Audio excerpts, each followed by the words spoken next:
we bring you a third channel, Blue Hawk Media, is operated by SAU 16 and can be found on Channel 13 with all your school sports, events, and meetings. You can watch Exeter TV online at exeternh.tv, Apple TV, and on Roku. Find us on social media for extra content. Subscribe to our YouTube channel and hit the bell to get notified about live streams and new content. Tune in to our platforms every other Friday to watch the Exeter Bi-Weekly Report with recaps of recent events, updates from town departments, and messages from nonprofits in your area. If you head to our website, exeternh.tv, we invite you to sign up to our newsletter to receive monthly updates about new content, upcoming meetings, and more. We'd like to thank you for taking the time to watch Exeter TV and hope that you tune in to our other content as well.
Thank you for tuning in to Exeter TV. The meeting will be starting shortly.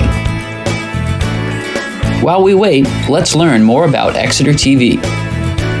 Exeter TV is the town's public and government access channels, available on Comcast channels 98 and 22. Channel 98 is your channel. If you have an idea for a program, want to host your own talk show, or submit a film, we're here to get your content on television. On Channel 22, we bring you live and replay coverage of government meetings and other town updates. A third channel, Blue Hawk Media, is operated by SAU 16 and can be found on Channel 13, with all your school sports, events, and meetings. You can watch Exeter TV online at exeternh.tv, Apple TV, and on Roku. Find us on social media for extra content. Subscribe to our YouTube channel and hit the bell to get notified about live streams and new content.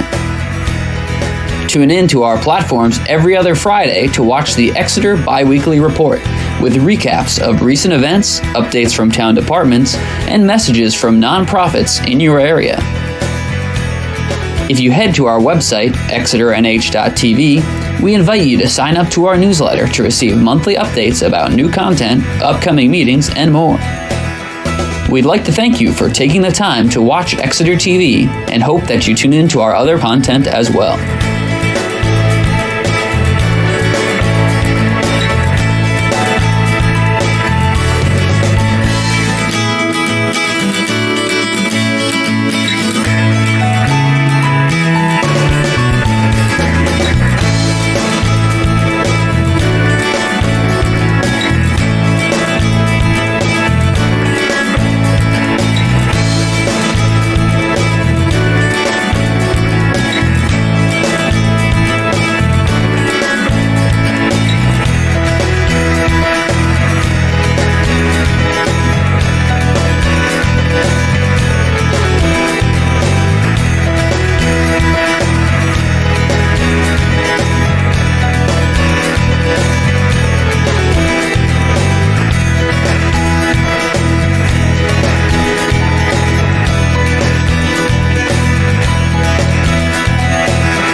want to note that I did hear back from some of the representatives that noted that the Rockingham County budget public hearing is this morning at 8:30, and some of those folks may come afterwards.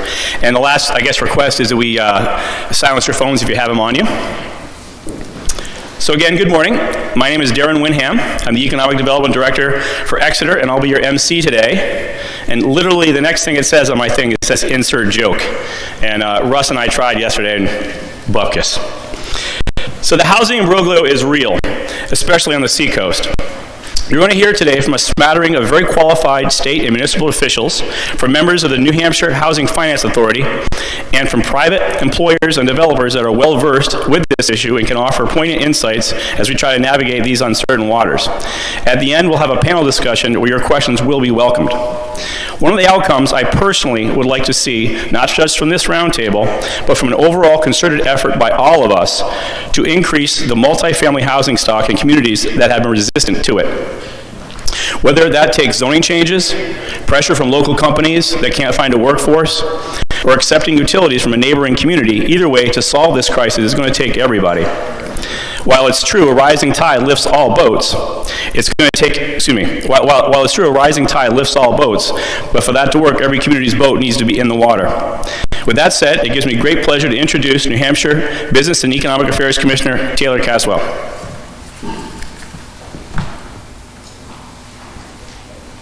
Can you see me, Darren? Good morning, everybody. I'm sorry I can't be there with all of you personally. Poorly timed virus, we might say, but not that those things come at any point that's ever very convenient. But I just want to spend a couple of minutes talking about what's happening at the state side as it relates to housing, and really reiterate some of the points that Darren just made, which is this is a critical component of our future economic growth and our economic sustainability. We are certainly seeing the impact of this statewide when you have a statewide vacancy rate for two-bedroom apartments at less than 1%. Doesn't matter what county you're in. Some communities are slightly better than others, but for the most part, we are in the midst of a crisis. And this crisis is very much impacting the ability for us to continue to manage our economy, meet the workforce demands of our communities and our employers, and everything that comes with that. So we've been sort of seeing continued growth despite that, which is an indicator that our underlying economy remains strong. I mean, we're seeing expansions in the seacoast with companies like Lanza and Novacure recently expanding down into Portsmouth. 6 Hour just got a very large contract that's going to go into the Rochester area. I was on Monday at a ribbon cutting for a new facility for BAE Systems in Manchester. All of these are adding or seeking to add several hundred positions each over the next couple of years.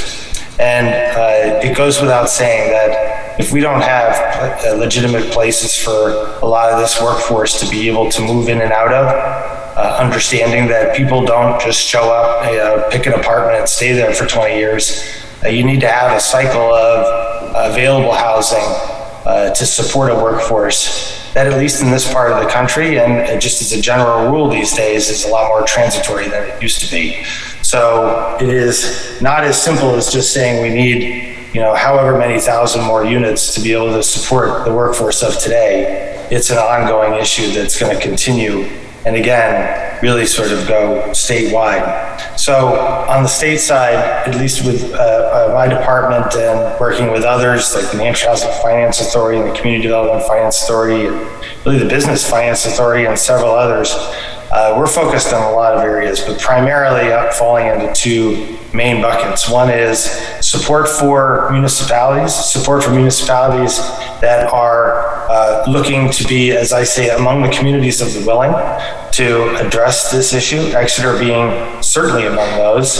And the work that you've done both within your own community and with neighboring communities to try to get at this issue and support your local economy and gain the benefits that come from having a broader community. It really is something that we've focused on in terms of legislation that we have attempted to pass through the state legislature and with the new Invest New Hampshire program, which I'll speak about in just a moment. But secondly, we're seeing significant project gaps emerging now with individual projects, funding gaps. This is further stalling the availability of units to communities around the state. And so you'll see, and you probably heard a little bit about a program called Invest New Hampshire that we have been hopefully, that we are now going to be setting up. I've been saying hopefully now for a couple of months, so you'll have to excuse me. But on Wednesday, the Executive Council did give us final approval for that program. So we're going to now be moving that forward towards operationalization. In the end, you know, I think as our experts over at New Hampshire Housing will tell you, a healthy vacancy rate really exists in the 3 to 5% range. And as I mentioned earlier, we're at less than 1%. So all of those combinations, the municipal component, the fact that we're seeing project gaps right now in funding, and the need to move us quickly towards a much healthier 3 to 5% vacancy rate really brought us to the point of wanting to make a significant investment in our ARPA funding that has become available for the last couple of years now on through the federal government to apply $100 million of that amount toward this crisis. And so there are, in fact, two large buckets that Invest New Hampshire consists of. The first bucket is that municipal bucket to support the municipalities that are willing to examine and look at this issue from a planning and zoning standpoint and support their efforts to do that if they don't have the right zoning in place, or they want to improve their zoning, or they want to make that process a little bit more predictable, both for themselves and for their community members, but also for building owners and developers that want to come and attempt to add to the housing stock of that community. We also have an incentive program for communities that are able to make significant investments in affordable housing by providing a $10,000 per unit payment, highly flexible for those communities to be able to take and use whatever way they feel is necessary, whether it's for infrastructure, or whether it's for schools, or whether it's for to put right back into the project itself. All of those options would be available to a community that would apply for and receive those funds when they permit affordable housing in their communities. And the last piece, which really consists of 60 of the $100 million, is much more project specific.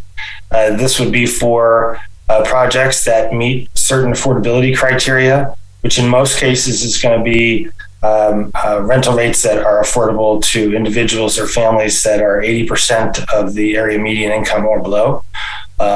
These properties would be able to apply for financing, or for grants, I should say, to cover a gap of we're capping the program up to $3 million per project.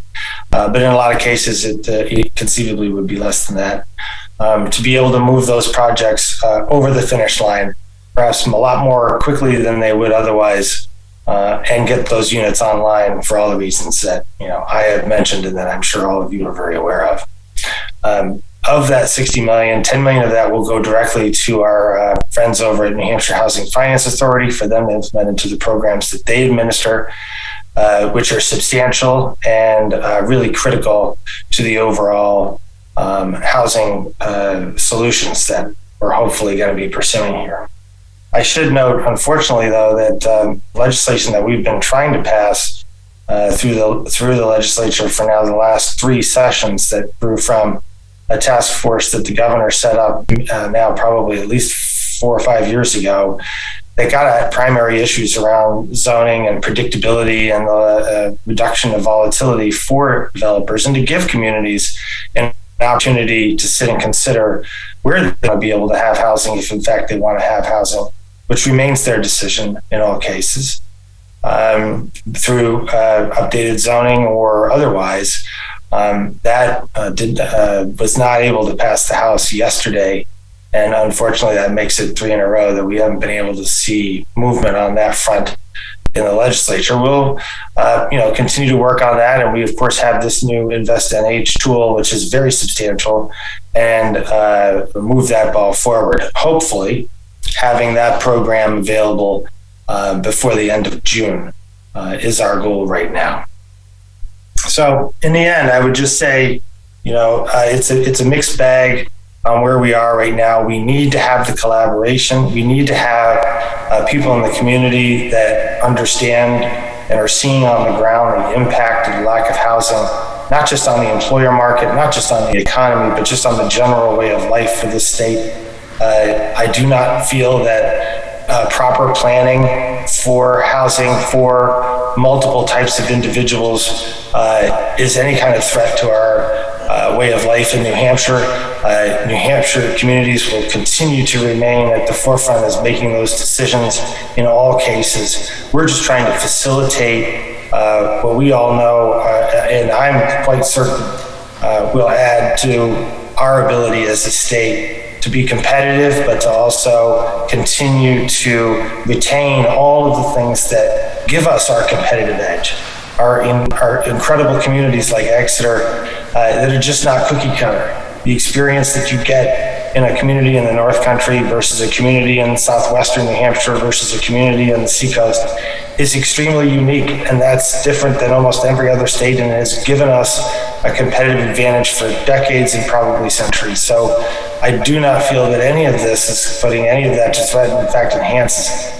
And so we need to continue to recognize all of these things, and I can't thank Darren and the team in Exeter and the whole Seacoast and our new collaborative economic development region in that area to really bring this issue to the forefront and continue to raise it for the betterment of our communities. So I would just probably stop there. And once again, thank you for having me. I apologize for having to be I'm assuming like a Wizard of Oz here on the stage looking down on all of you, and I can't see any of you.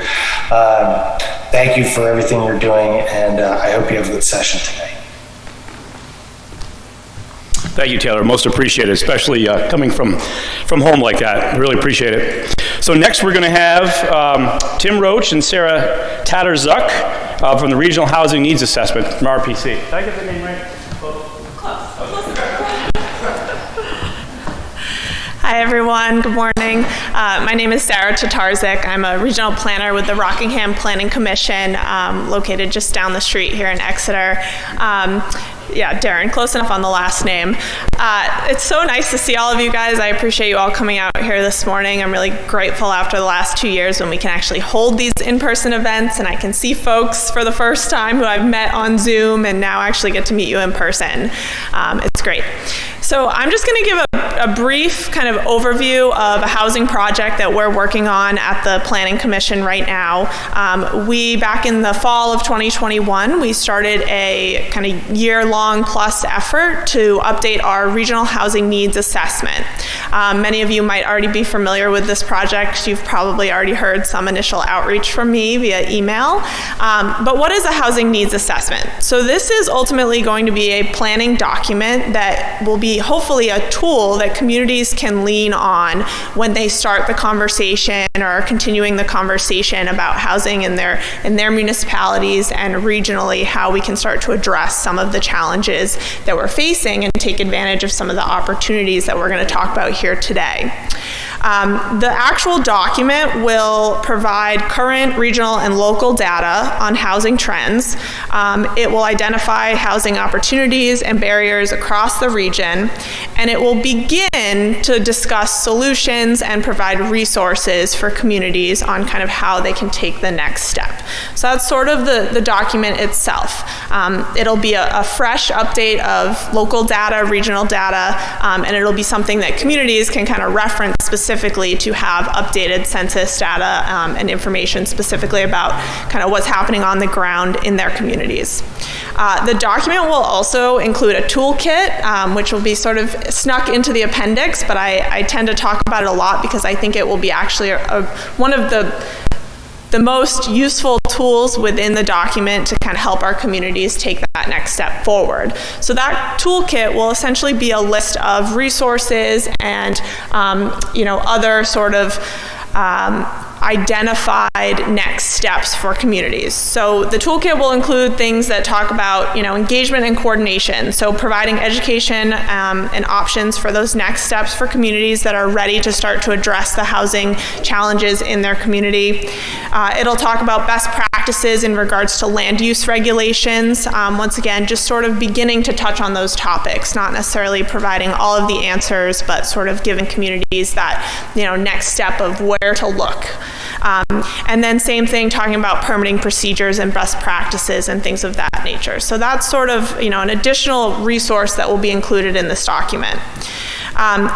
As far as kind of what we've done so far, so we're currently wrapping up a public, kind of a general public survey that was launched back in February. That survey has been open for a few months and we've just closed it, and we're now starting to get to the point where we're actually analyzing what we've heard. This upcoming July, we're hoping to host another public meeting where we'll actually be able to present some of those survey results and talk about what we've heard from the general public, what we've heard from some of the stakeholder engagement that we've been conducting over the last few months, and start to reflect back on, what that actually means for our communities and for the next steps. We've also wrapped up an employer survey that has been out for the last couple months, which I'm really excited to say we received about 200 employers responded to that survey to talk specifically about housing within the Rockingham Planning Commission region, which is exciting. That's a good turnout for our busy employers in our region. And then in your handouts that you guys collected when you first came, there's two handouts. One is a general, what is a regional housing needs assessment, what's the timeline, some information about the website, how to learn about next steps and more information. And then there's a second handout which actually talks about a municipal survey. There's a QR code and a link on that handout.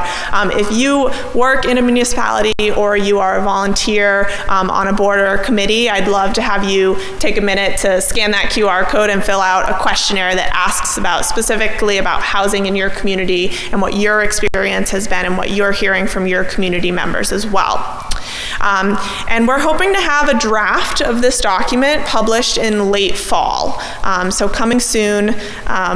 The project ends at the end of this calendar year, so we'll hopefully be presenting that draft report at the end, kind of late fall, November timeline.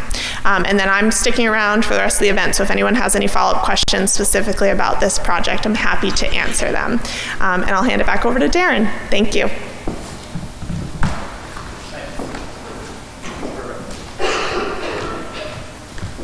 So as you know, we've had some illnesses with our panelists, and that's we have three panelists that have illnesses. Taylor was one. Sarah Reitzman is our second one, and so she's not here today. But what she was going to provide is putting numbers to the crisis. So what we're going to do is we're going to make sure that all you get that via email after this is over. We'll get that from Sarah, but obviously she's not doing too well right now. So what we're going to do is we're going to move to Why Housing Matters with Matt Burke, owner of Las Olas.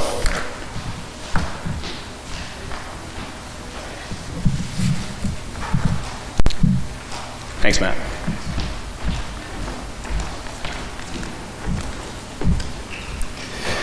Good morning. My name is Matt Burke, and I'm the owner of Las Olas Taqueria here in Exeter, and we have two other stores in the immediate Seacoast area.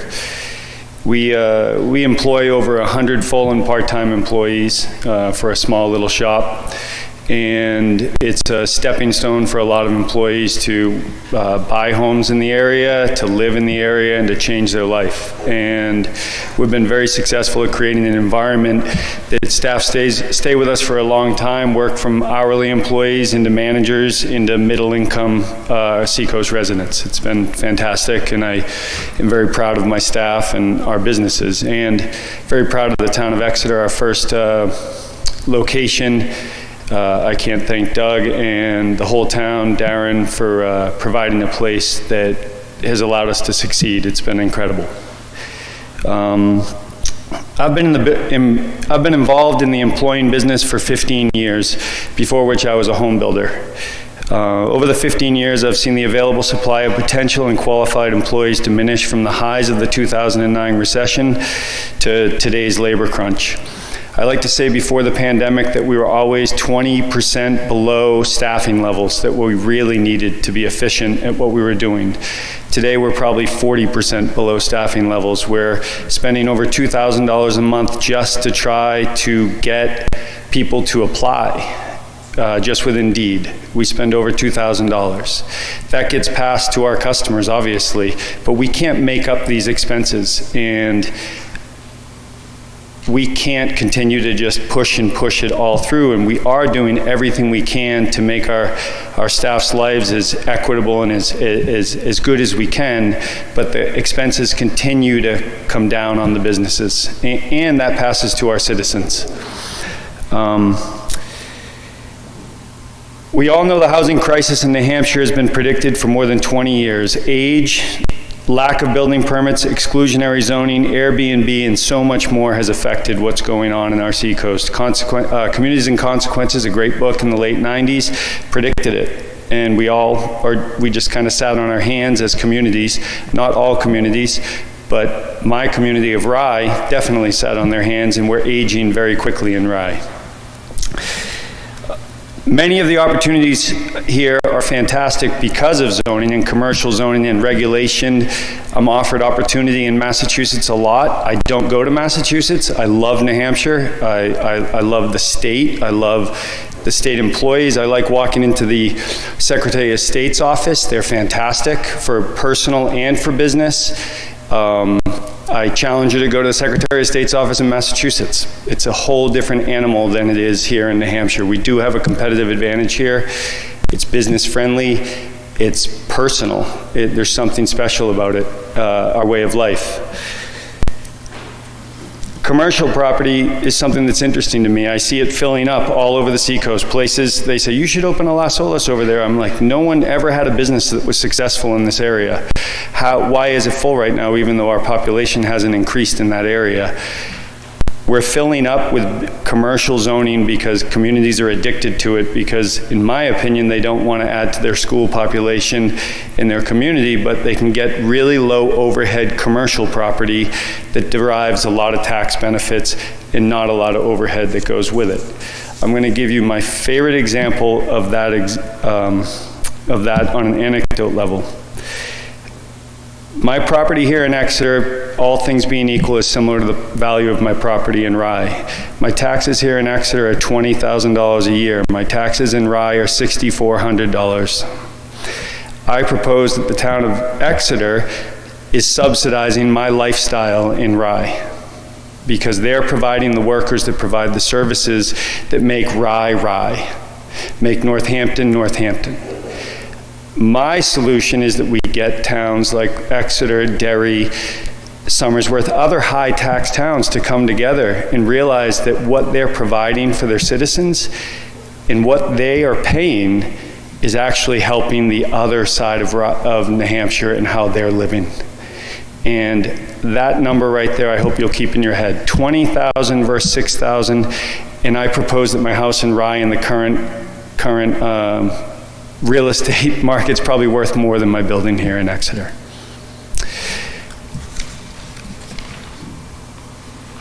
I think that, for me, that says it all. That's the pocketbook. I hope we can take that to the State House. I hope that more communities understand that they are subsidizing the lifestyles of Wolfboro and other towns by providing the nurses and the landscapers and the firemen and the policemen that represent those other communities and make their lifestyles fantastic. I thank Exeter. Exeter's done an amazing job, and I feel like Exeter really does carry its weight and then some. And other communities do as well. And I just don't think it's fair. And when I mention this in Rye, it's crickets. No one wants to even discuss it. But if I mention that a dog pooed on the beach, you'd think that the world fell in. So thank you very much, and thanks for coming out. So I appreciate it.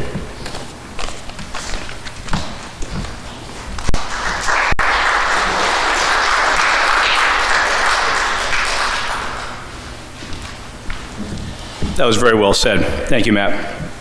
So, keeping in line with the fact that we have another speaker, Dave Sharples, who just contracted COVID, and he can't be here.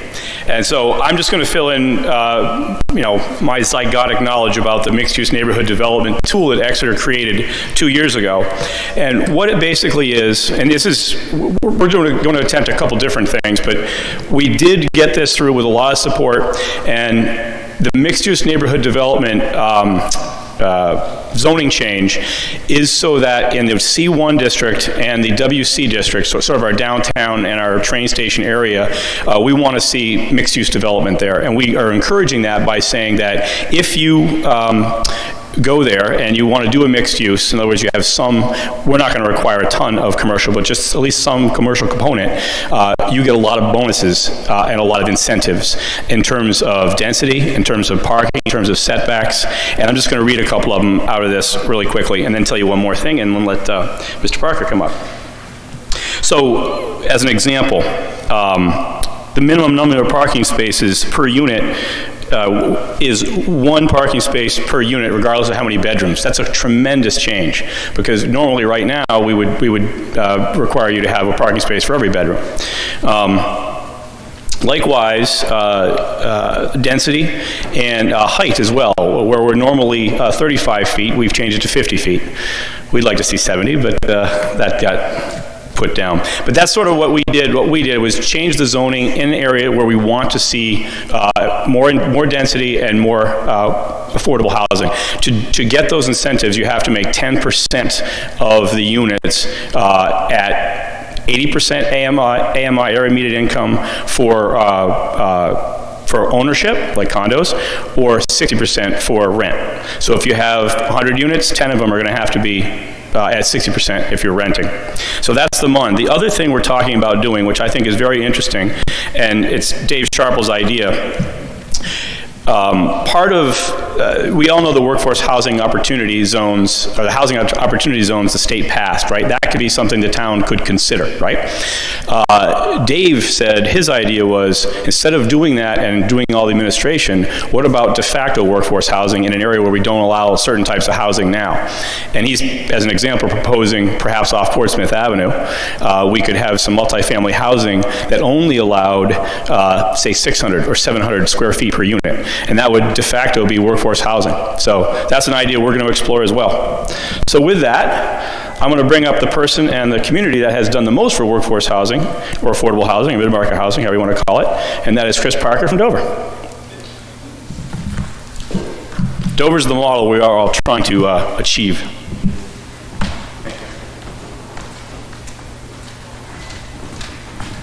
Well, I love that introduction.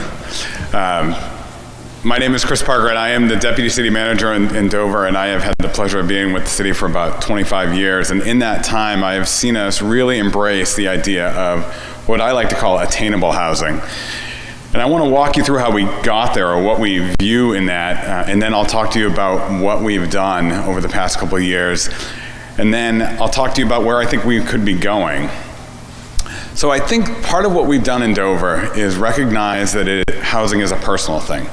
Housing, as we've heard before by Matt, has economics, and as we've heard from Darren and from Commissioner Caswell, has economic impact and it has livelihood impact. I think we need to look at housing as a holistic impact.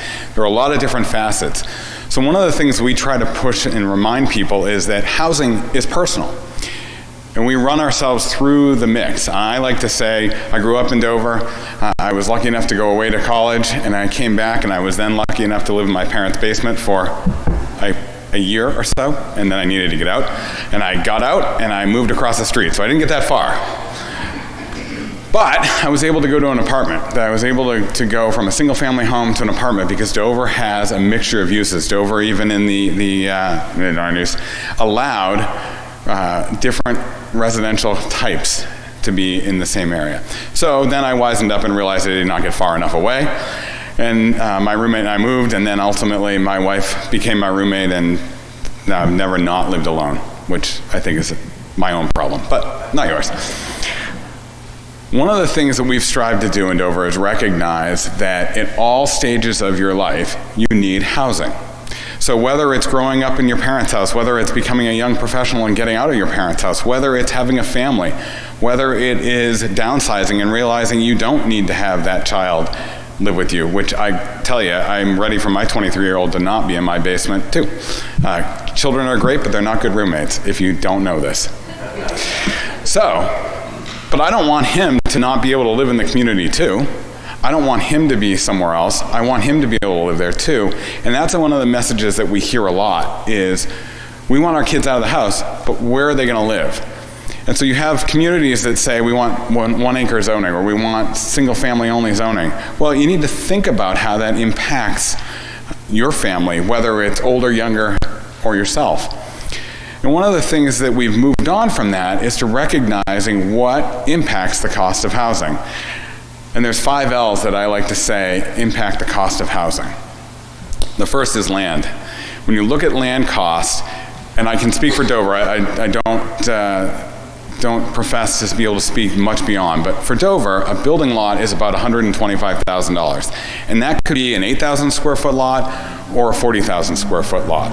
There are some variables certainly that impact it: location, access to water and sewer, location relative to services and to natural water, Piscataqua River, Bellamy, etc.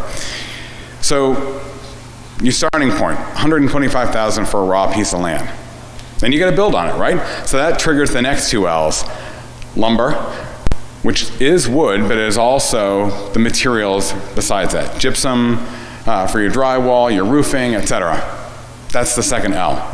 The third L is labor. I don't know if you've tried to get a labor to come and do what have you, HVAC work, plumbing work, painting, whatever. Good luck. We have done a great job in this country of dissuading people from becoming that sort of manual labor. We've done an excellent job of saying, college good, everything else bad. And then when you need someone to come and fix your things, because in college you didn't learn how to do those things, you don't know how to find that person because they're not available. Or they have realized that their scarcity allows them to charge you a lot more than you might want to pay. So we have found that between the lumber and the labor, it costs about $205 a square foot to build a house in Dover. So that 1,600 square foot house, which is considered maybe small now, I live in a 1,500 square foot house, so it's big to me. That is about $325,000 for the house. So no wonder we're seeing that an affordable house is in the mid-3s in this state. Because when you add the land in, now we're at 4 and change. I was looking yesterday in prep for today, because I did want to prep, that some new housing on the market in Dover is selling for $275 a square foot. Sure, some of that is market inflate, and some of that is just the cost that is involved. So the fourth L is lending. We are still in a low mortgage rate period. Maybe not as low as it was a year ago, but compared to 10 years ago, it's still very low. Money is cheap. Developers, home builders, they want to be able to take advantage of that. So the fifth L, and this is the L I'm going to focus the rest of however long Darren keeps me on the stage, and that is legislative. That's your land use regulation, that's your zoning, that's your philosophy and your policies. We recognize in Dover that we could become lenders and we could build housing, but really no one wants their taxes to go up, even if it's building housing. So we focus on the legislative, and we said, what can we be doing that has low cost but high rate of return? How can we better serve our community?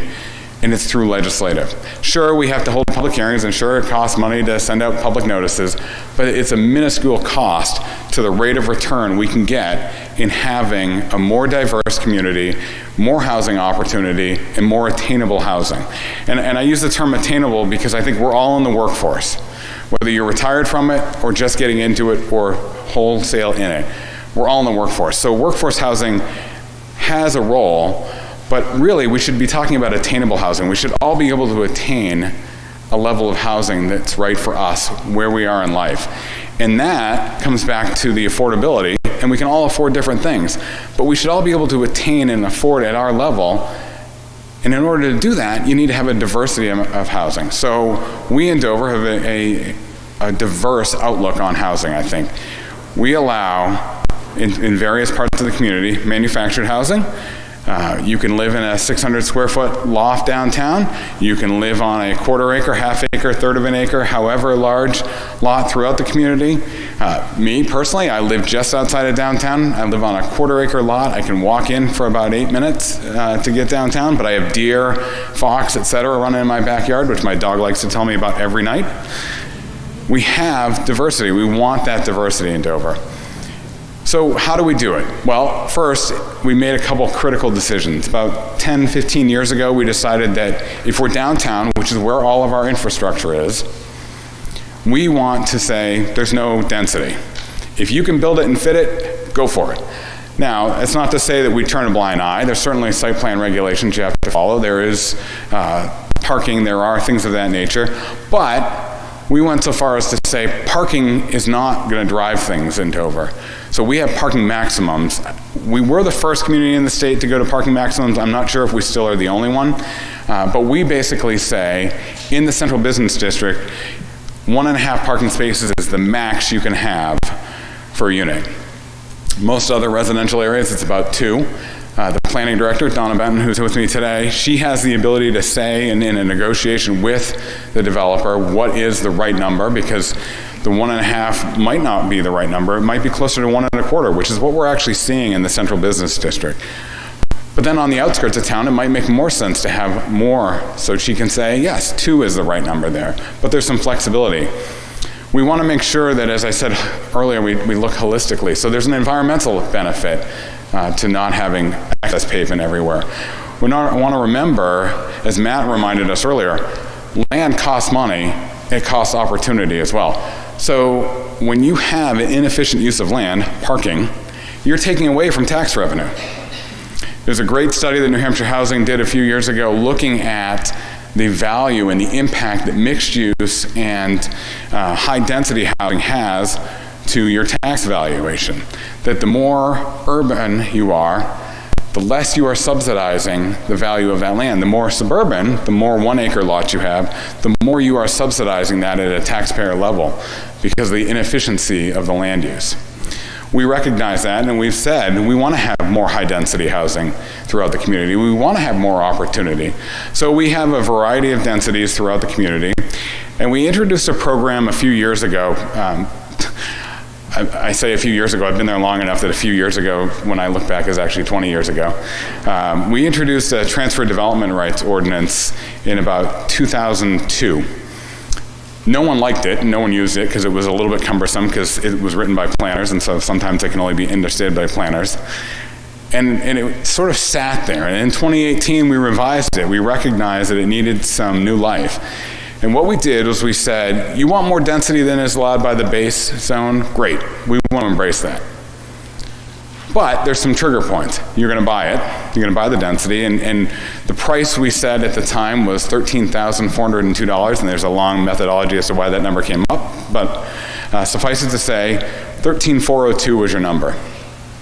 But then we said, we want to encourage affordability and attainability. So we're going to say, if you will restrict the unit to 1,000 square feet, which our market research showed allowed for a lower entry point on the market, then we're going to cut that number in half, $6,000 per unit. If you were going to go to 1,400 square foot, which is still considered a relatively lower size home, particularly when the average home now is about 2,200 square feet, we're going to do 3/4 of that, or $9,000. You want to have unrestricted? Go for it. It's $13,000 a unit. We moved forward. We had a good utilization of that. We had an opportunity to say, if we really want to make a point that we want to have affordability, then let's say we're going to remove that cost altogether. And so we worked with a regulation change that said, you can buy the density. And in fact, you can have as much density as you want if you restrict the unit to the fair market rental rate that HUD produces every April that we get through New Hampshire Housing. So in that regard, we had a project, and the developers are here today, and it's been a great project, and it's underway, and I'm looking forward to being able to cut the ribbon when they're moving in, where we had a property that had approximately 9 lots that could get there, 9 homes. 9 homes is great, but it's not going to get us where we need to be. Utilizing this program, working with the HUD restriction on the rental rate, they got 44 units, 35 additional units. Now, there's some caveats I'm not going into, but the goal was to say, having that attainability, having that affordability far outweighed the value of bringing in the $13,000 a unit rent or revenue for the city, and having that opportunity for our community members, having the ability for people to come into our community, be part of our community, expand our community, be vibrant in our community, replace people like me with smarter, better ideas in the future, that was more important than the revenue. So we allowed that, and we've had a couple other people that are interested in using that program. We've seen it with some multifamily. We've embraced it in that regard, and I hope to see it continue. The next thing we did was we recognized that there is a clear linkage between the economy and business development and employing centers, or employee centers. So we changed our transfer development rights regulation even further, and we said if you build a 40,000 square foot manufacturing assembly facility in Dover, thank you, we appreciate that. You build over the 40,000, and you have to build it. You can't just get it permitted, you have to actually build it. For every 2,000 square feet you construct, you get an additional unit. You can use the unit on site, even if it's not allowed because it's a non-residential zone. You can plat it and put it somewhere else in the community that you might own, or you can put it on the open market and try to undercut us and try to get less than the 13,000 and be a market yourself.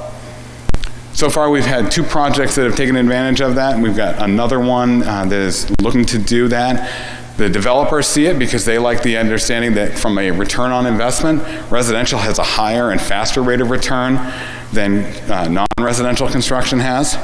So they see the value of creating the space for the employers and the space for the employees, and then linking them. We're looking forward to that project continuing in the future and that process. The next thing we did was we stepped back and we said, how much red tape have we created here? I don't like red tape. Donna doesn't like red tape. The customer certainly doesn't like red tape.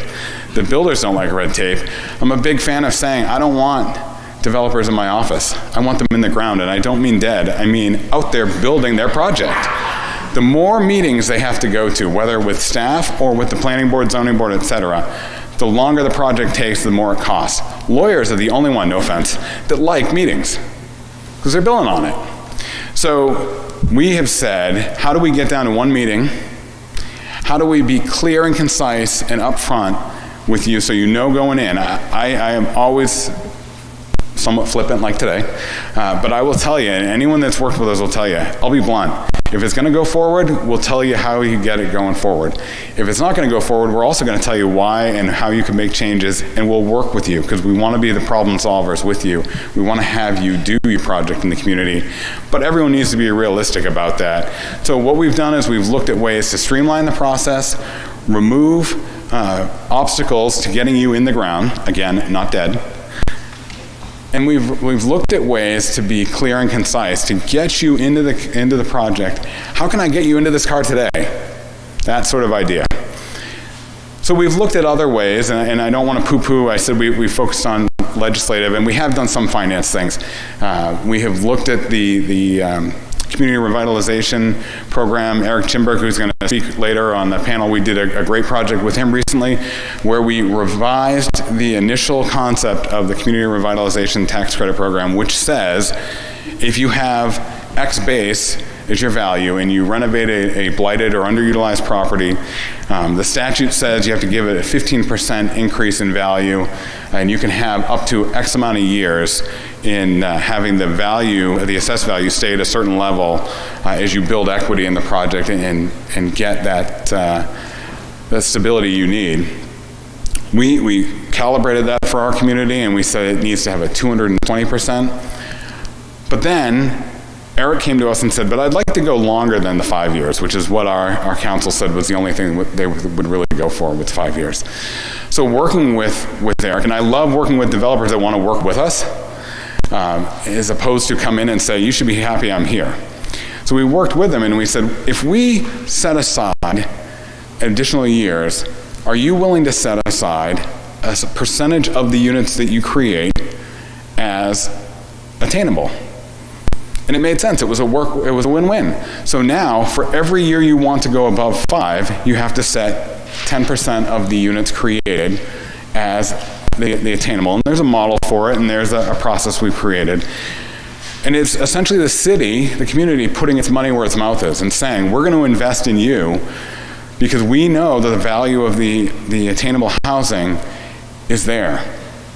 And yes, we might be losing a little revenue in the tax side of things in the short term, but the long-term benefit far outweighs it. The long-term intangible is far more important than that revenue we might not be getting, because we're broadening our community and we're building our community and we're creating a better community for people to want to be in. I'm a big fan of saying that if you are stagnant, you're dead. If you're not growing, then you're retarding, and if you're retarding, you are not going to be successful in the long term. And that success becomes from the people that live there now, the people that are going to live there, and the people that want to live there.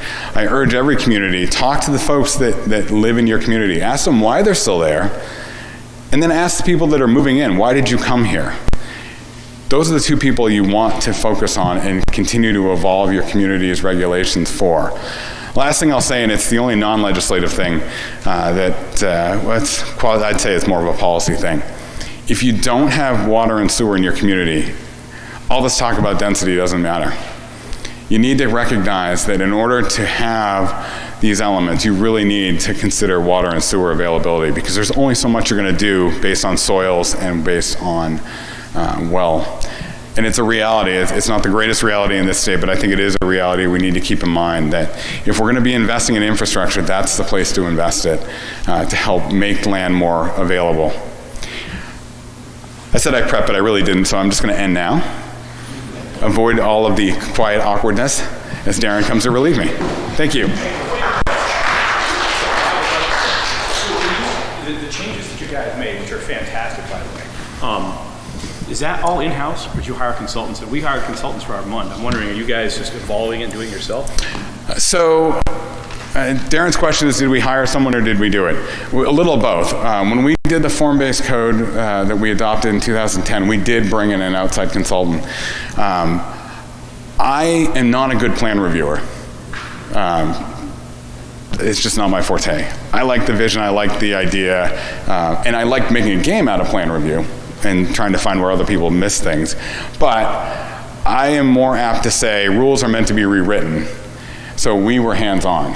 And it's also a good way, in my mind, if you write rules that can't be utilized, can't be read by the average homeowner, property owner, can't be understood and interpreted by that person, then they're worthless. So no offense to consultants out there, but they tend to come in and say, oh, hey, this worked in Chattanooga, or this worked in Manchester, or this worked in Dover. And I think we can learn from those situations, and we should involve professionals. I'm not poo-pooing utilizing outside resources, and particularly in towns where you don't have, we have 7 members of staff in our planning department, including the admin side. So we have resources to bounce ideas off. That said, part of what I've tried to do, and it's my perception that we've accomplished it, is the more staff you are involving in your department, outside your department, public works, economic development, finance, everyone needs to be looking at these regulations because they have to be usable. And you want someone to be able to say, hey, why did you do that? And double guess. But I'm also a very lucky person in that I work in a community that has a council manager form of government. So every 2 weeks we can introduce change if we need to. So we've been able to be iterative, and I recognize that in a town meeting format it's a little bit harder to be flexible like that. But we've looked at it and said, and I don't mean to be too flip, but no one's ever died because of a zoning regulation, right? I mean, it might be uncomfortable, it might be a pain in the butt, but that's what the zoning board's there to help provide relief if you can. So we've said, we're going to try something. If it doesn't work, we change it.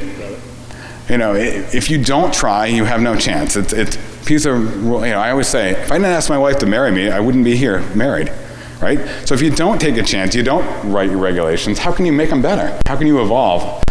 So that's the very long answer to your question. No, it's a great answer. That's I knew you were going to say that. Okay. He's heard me on the speech circuit. Listen, thanks a lot, man. Hey, you're welcome. Appreciate it. Great job. Yeah, Chris is absolutely right about, you know, the form of government. They can be very flexible in Portsmouth and Dover because of their form of government. The other thing he's very right about is the infrastructure, and it's not just communities creating their own, it's communities that have the opportunity to invest in their neighbors who have that infrastructure that could then allow them to do multifamily and other things that would start to turn the tide on these things. So the last speaker we have before the panel is George Regan from the New Hampshire Housing Finance Authority, and we will welcome him right now. Thank you.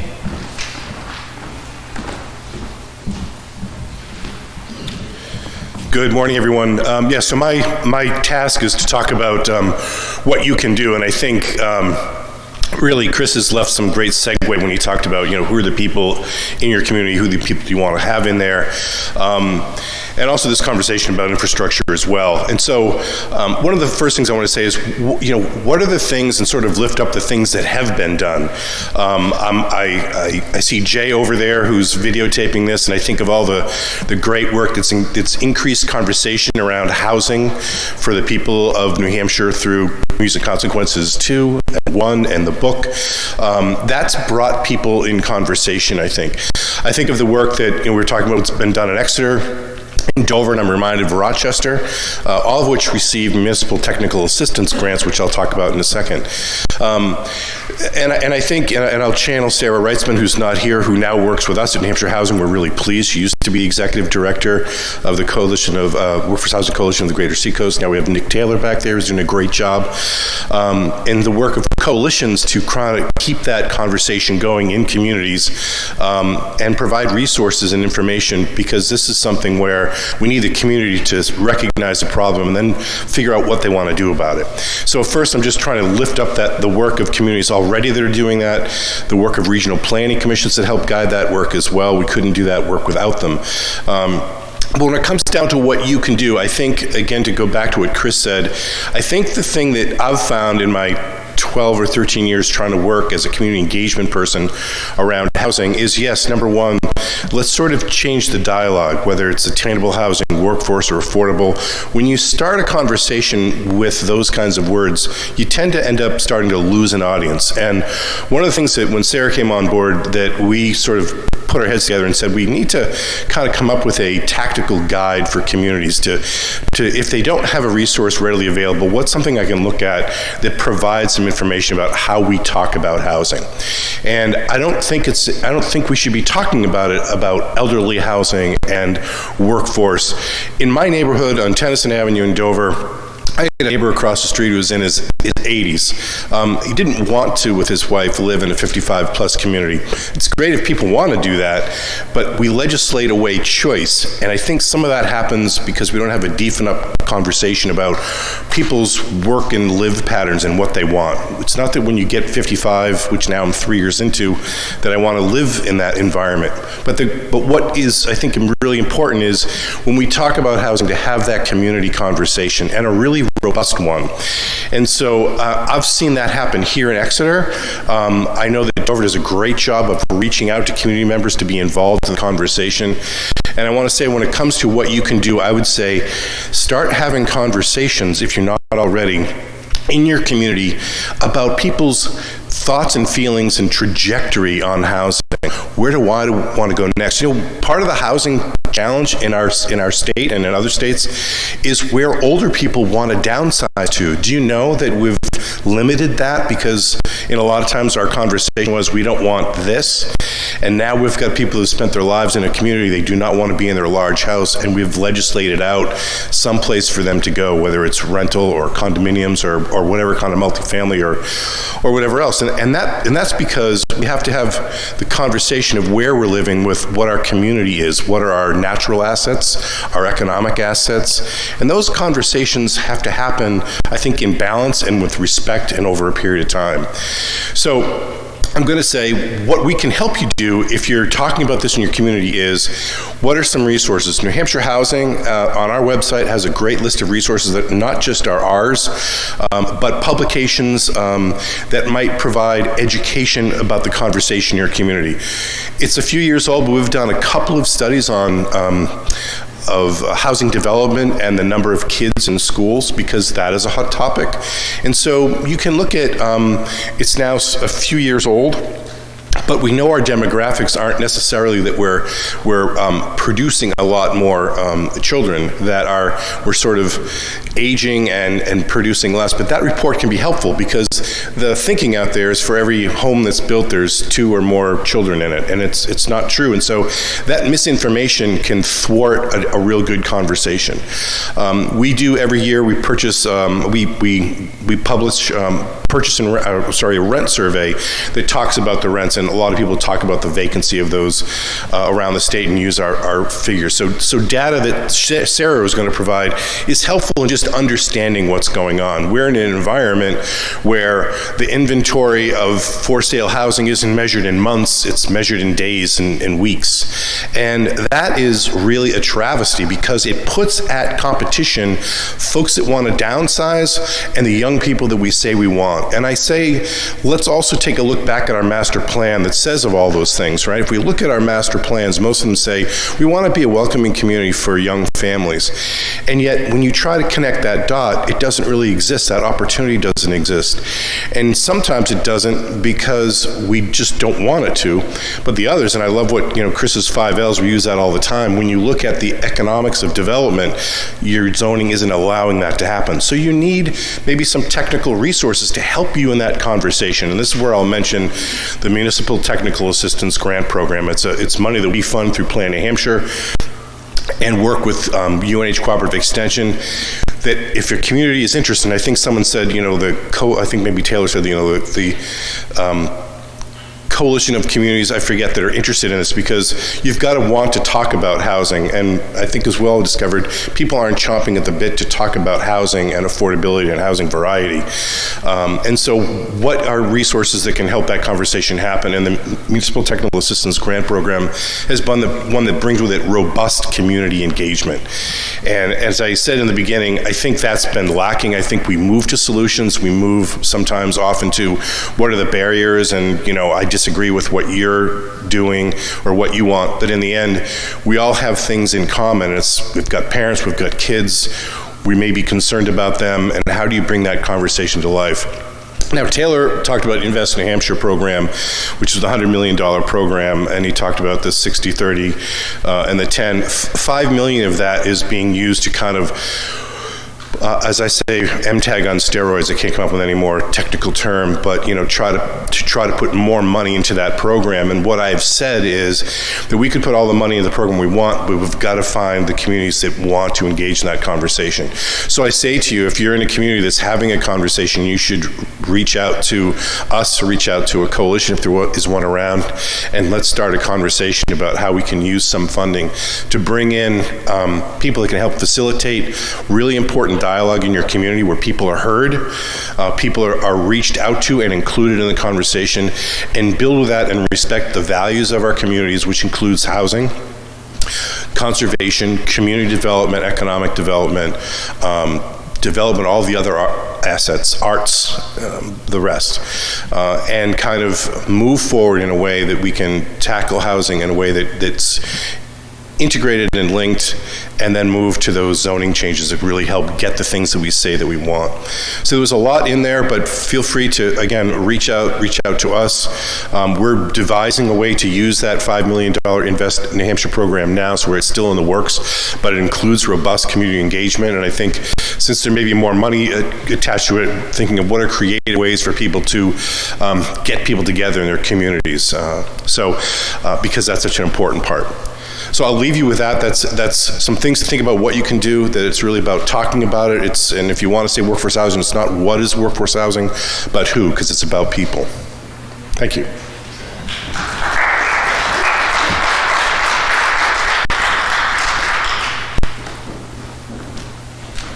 Thank you, George. That was great. So now is the fun portion. We're going to have our panelists come down. Nick, you want to come down here too? And Eric? And Chris. And so Lindsay's going to walk around with a mic. Feel free to ask any question of any of us. You have some other people in here that you might want to ask questions to, such as Mikhail from BEA and Maggie and John Randolph, who do excellent housing projects as well. So who wants to start us off? Here we go. Tricia Briggio from Raymond, New Hampshire. As I sat and listened to everybody who spoke, thank you everybody who has spoken and who has started to lay this foundation for the term that I think a lot of people in New Hampshire hear the word, and I think they see red even before they hear any of the details. But one of the things that throughout this, as I was writing notes, it comes under the premise of, if you build it, they will come. So if we build these affordable, attainable homes, that the workforce will come. One, I don't know if that's actually true, having a business, and my husband has a business, that getting workers, I don't think even if we had homes for them, that would necessarily draw in the workforce that we need.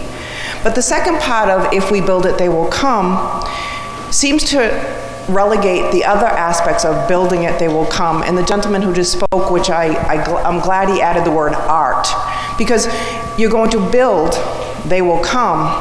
But are we then relegating people into neighborhoods and homes that are so small that what opportunities for the growth are we actually giving these people that we're building this home? What education is going to go with these homes so that they can then maybe come out of this affordable home into a different type of a neighborhood? It seems as if we're building boxes to put people in, and it seems that it will stifle versus how do we look to the next step? And I don't think that we can do this affordable housing in such a small vacuum of, we build a home for these people, bring them into these neighborhoods, and that might be a kind term, calling them neighborhoods.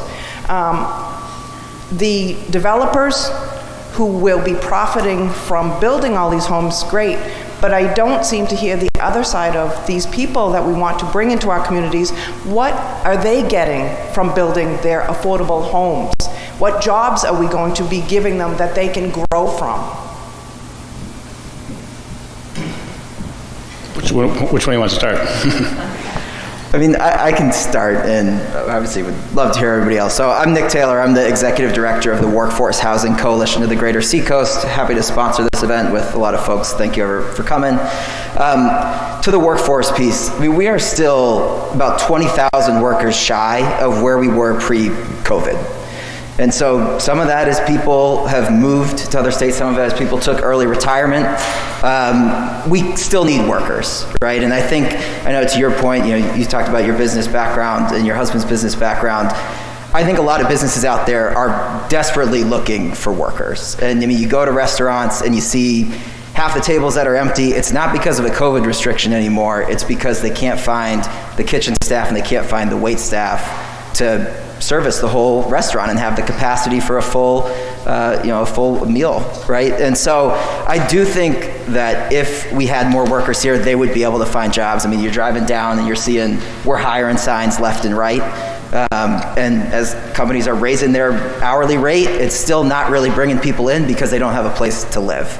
And then I think sort of to the point around that sort of life cycle of where people are living, I've rented a number of different apartments over my lifetime. I also stayed with my parents for a bit, and so I've been there. And so I think when you're thinking about, as people are moving through the process, very rarely do people buy one home and stay in it their whole life. And so a lot of these workforce rental units, you may be there a couple years as you build up your wealth, as you raise up in your career, as you get a higher salary, and then when you do start to pay off some of that student debt, start to have a little bit of savings, then you can buy a starter home, which is a whole nother issue here right now, but then you can buy a starter home and start to move that process. So I think when it comes to sort of the quality of life piece of it, there's a lot of really beautiful small workforce units, and for people, they may not spend their whole lives there, but it's a good start, and it gets them going, and it allows them to get on their feet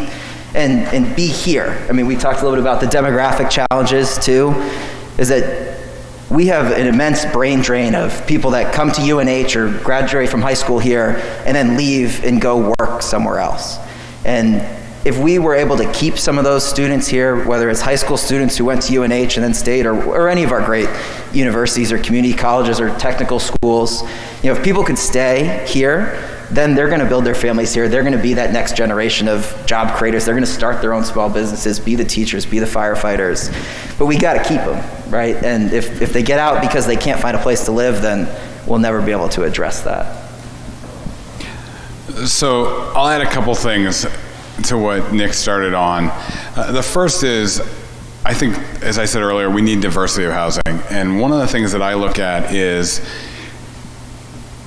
Dover's biggest housing boom was in the 60s and 70s, and it was a result of Pease Air Force Base and increase in employment there and at the Portsmouth Naval Shipyard.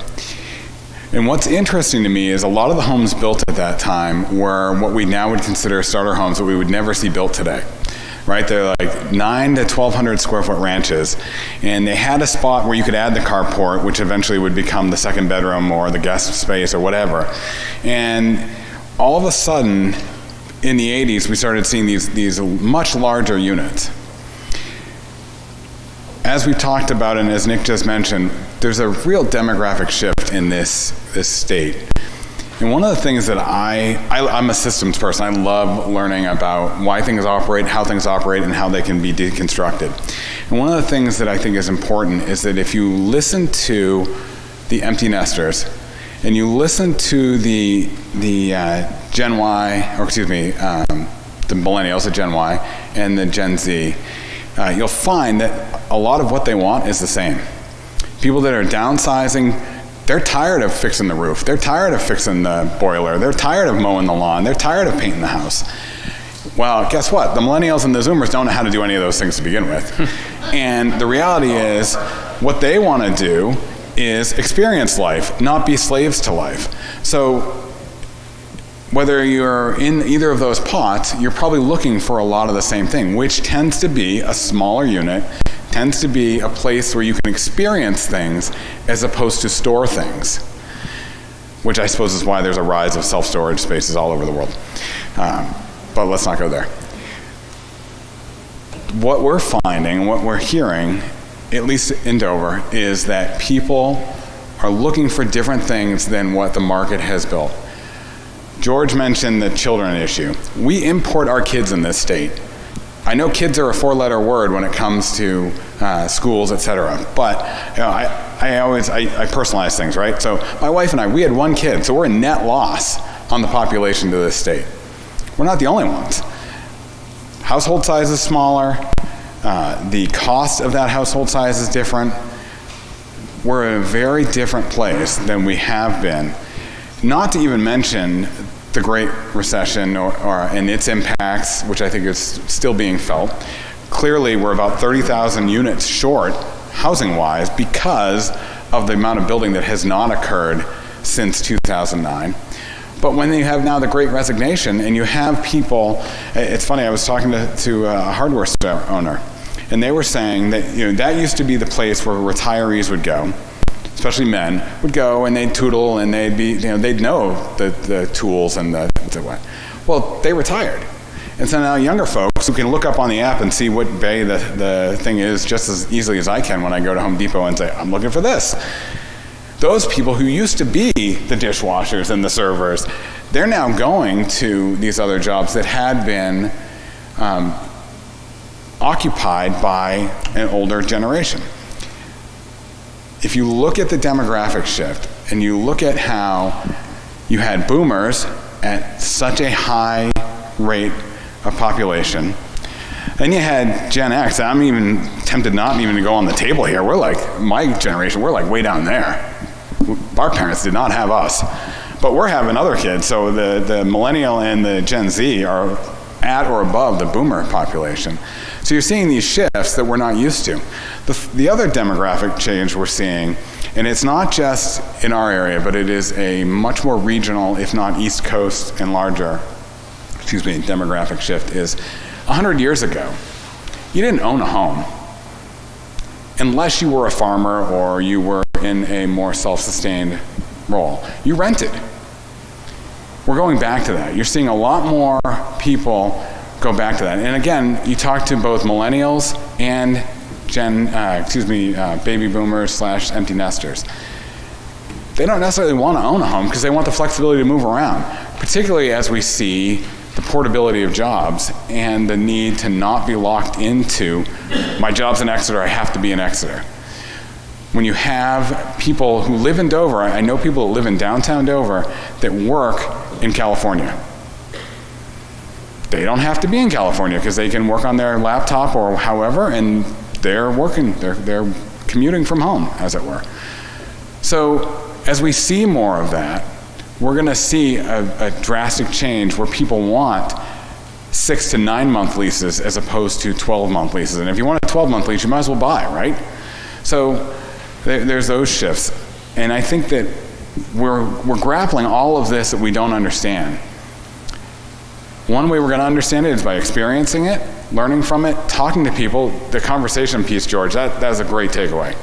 The conversations we need to be having, I love talking to my kid because I like to say to him, why would you not move back to Dover? What would we need to get you to stay here? He lives in Portland right now. Why do you live there? Why wouldn't you live here? It doesn't come back to jobs. It comes back to he wants quality of life, he wants flexibility, he wants vibrancy, all of these things. But he says, I don't want to own, I want to rent, which is a drastic shift in what our culture, what we are thinking is the solution. That's good. You're humble, what are you? Well, I think, is there anybody else that has questions? If I can you hear me all right? Oh, yeah. I'm going to jump in on Nick and Chris's answer and kind of jump off that question that she was talking to, because I'm John Randolph from Harmony Homes in Durham, and I've worked with Chris and Eric and Nick on different projects. We built a 7-unit building last year, and actually we had people move here from Florida to take our jobs because we had housing. On the other side, I had a 19 and 22-year-old move out of state because they couldn't find a place to live. So I think the problem we've been talking about this morning, I quote Wayne Gretzky, who says he became great not by skating to where the puck is, by skating to where the puck is going to be. We're talking about the problem of 1% today. If you look at the numbers get worse over time. We're heading in a direction where we need a lot more housing than we need today. And so we need a lot more staff. Almost nearly every company we talk to, we have 90 employees, and we're projected to be 180 to 200 employees in the next 3 years if we go in the right direction. So nearly every company I talked to, I caught the gentleman from Lawson, what he wants to do on the way out. New Hampshire's workforce is behind today, but if you project where we want to be 3, 5, 7 years from now, the problem even grows even further. And so what we talked about today is a real nice snapshot of where we are. We need to even look further down the road and look at how big the problem grows. And if we don't build housing, we can't attract from out of state. We just don't have the population in our state to meet the needs of our companies already. So we're going to have to look at how we attract people out of state, and housing and childcare are the 2 top issues that I hear over and over and over again from our staff, on top of also looking at what 18 to 25-year-olds want. Chris, you brought it up, and it's dead on.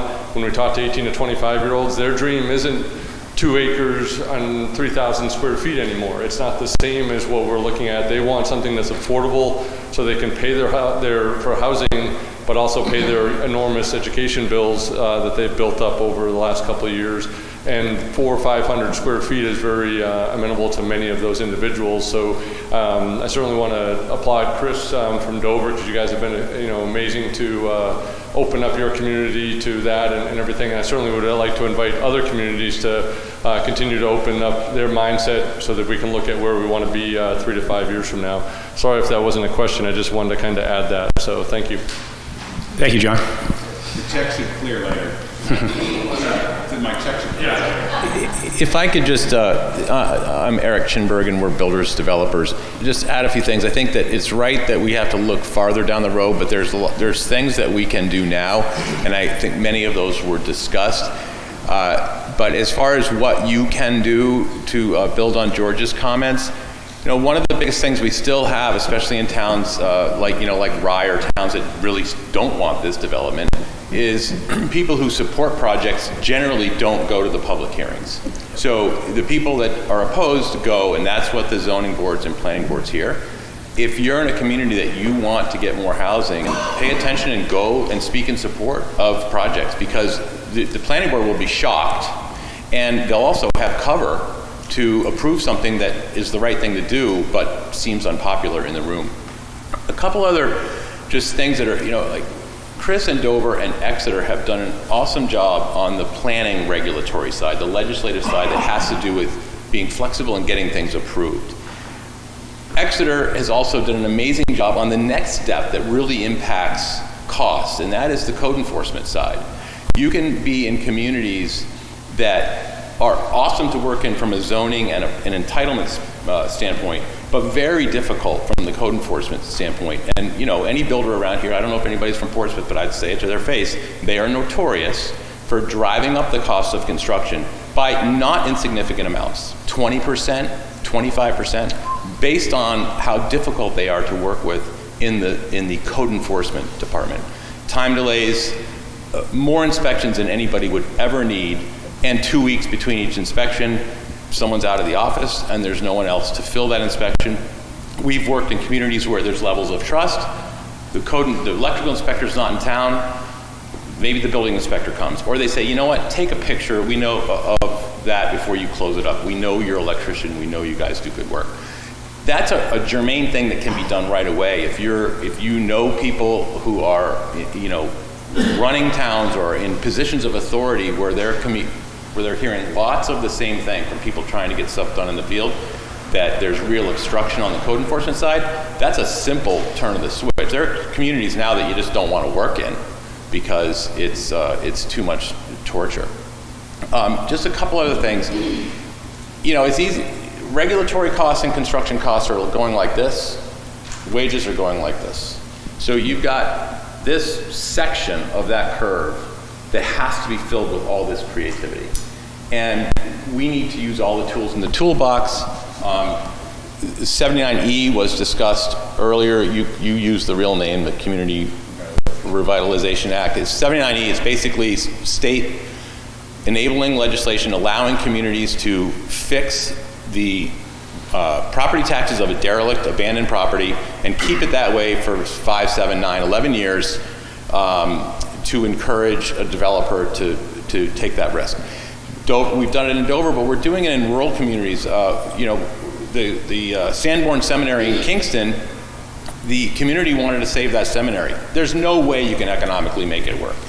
It's a beautiful building, but with construction costs, you cannot do it without help. So that is another open for business community that said, how can we help? Well, we need 79E, and we got to build a whole bunch more new units. They don't have any multi-real unit precedent in that town, but we're moving forward with a process where we're going to put 15 or 20 units in a historic building that doesn't make sense on its own, but at a nice-looking 3-story multi-unit building with 80 or 90 units in it adjacent on the campus.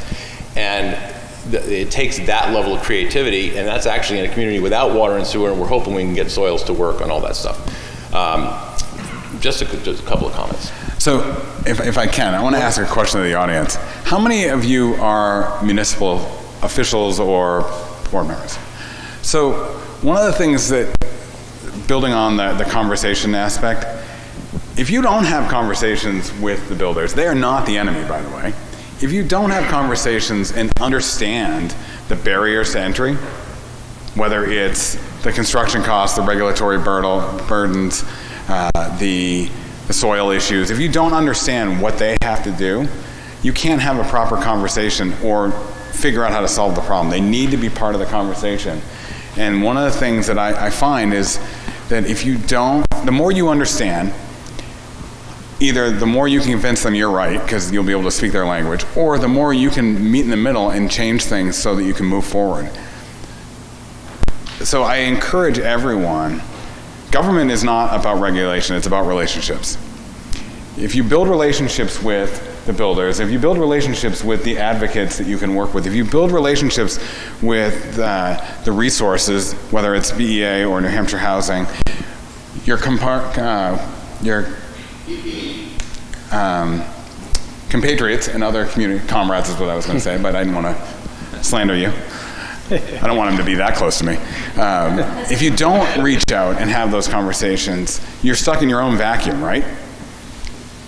Housing is not a Dover problem, it's not a Durham problem, it's not an Exeter problem, it's not a what you have problem, it's a regional conversation.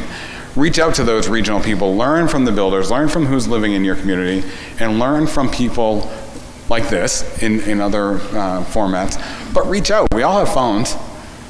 One of the bigger issues, I think, is it's not just the municipal. I think a lot of the municipalities, a lot of the staff understand this, work with people like Eric, understand it. It's that getting to the boards. Some of these boards just, in whatever town, give it, whatever town, ZBAs, planning boards, if they're not educated, they don't understand the costs. They have prejudices that developers are all super rich and they, they can afford it and we can just keep piling the costs on, the time on. And by the way, one of the things that the ZBA can't look at is cost as a hardship. Right. That should be changed. But I think the staff is an incumbent to educate the boards. One of the things that we do in Dover is every year we have a conversation just like this that we invite the council and the planning board to, and we go through some of these numbers so that the policymakers who might be so far removed from it actually are educated about it, because you can't make a decision if you are not educated on the details of that decision. It's the pure form of ignorance, right? It's not the I'm stupid, it's the I have lack of knowledge. The more knowledge base you have, the better your decisions are, the more grounded they are, the better you're going to have a community grow. Agree. And Darren, if I could, I have one other thought here on this, is a place for these conversations. We're starting to see a trend, and I want to shout out, Councilor Moreau in Portsmouth. Heather Grant is leading a task force in Durham. We've got the Exeter Housing Commission. We are starting to see communities set up housing commissions, land use commissions, housing committees, this place to have this conversation with your planning boards, with your zoning boards, with your city councils, with the members of the public, so that we're not debating, a one-off project. We are talking about this in the big picture. What can we do to start to address this so that, we're not, again, taking it one by one, that we're having these conversations. And so the last, Portsmouth set theirs up in the last 4 months, the beginning of the year. So it's something that we're starting to see, and I think it's a really, really positive trend because it gives us that vehicle to have these conversations and make that change. More questions? Thank you. I just have a couple of quick questions. My first question is, how about the abandoned homes that are through the state that you can use for affordable housing? We can do some reconstruction with them instead of starting from scratch. These homes are already built and making them affordable for folks that want to move into this. Can you hear me now? Can you hear me okay now? Can you hear me now? Yeah. Okay, good. Let me just say that again. So affordable abandoned homes within the state. How about reconstruction in terms of making them affordable housing for people that want to move here? Because there's a lot, you talked about new construction, but there's houses already available, just need updating, maybe lighting or housing, roofing, whatever it may be, but to turn them into affordable housing.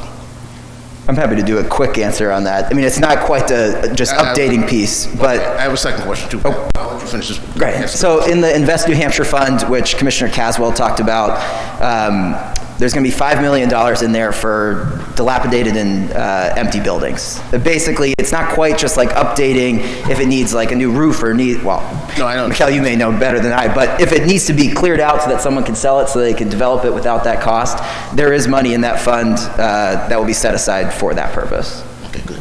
And my second question, your thoughts on tiny homes, because there's a lot of that across the country. Things have been quite successful in people having tiny homes. For people who want to move in, want to stay for maybe a year, maybe a couple of years and want to move on. You're talking about young people that don't want to invest in 20, 15 years into a house, so maybe tiny homes might be a way to go, possibility, but I just want to get your thoughts on that. Well, fortunately, we actually have somebody who can help answer that question right in the back of the room who's building a project just like that in Dover. Did you want to say anything, John or Maggie, to that? Is that okay with you guys? Hi, I'm Maggie Randolph. I'm an architect, and we're actually building tiny homes. So I would be curious to hear from the panel about how they feel about tiny homes on wheels, because that is a different conversation than what we're doing in Dover. In order to have this not be a depreciating asset in ways, we are building ours on slabs. So for all those who watch HGTV, like I have a problem with, clearly, when they get the great shows and you all those cool things, but they're all on trailers and you can bring them wherever. So I would be very curious to see about any impacts that that the board feels about those. But ours, they're really they're stay. They'll be built to be appreciating assets. But as far as what the demographics that we're seeing, what they look for, they're really exciting, and you can do so much. The state has been progressive for building codes that are approved in the state. We're at a 2015 International Building Code, and for tiny homes, they have adopted the 2018 Tiny Homes Appendix. So now there are different allowances for egress. So I think the state is really making a lot of progress to see the different ways that we can get out of lofts for bedroom use. And fire departments, I know in Dover, they've been working with us for egress and making sure that it all goes. So I think there's so much opportunity.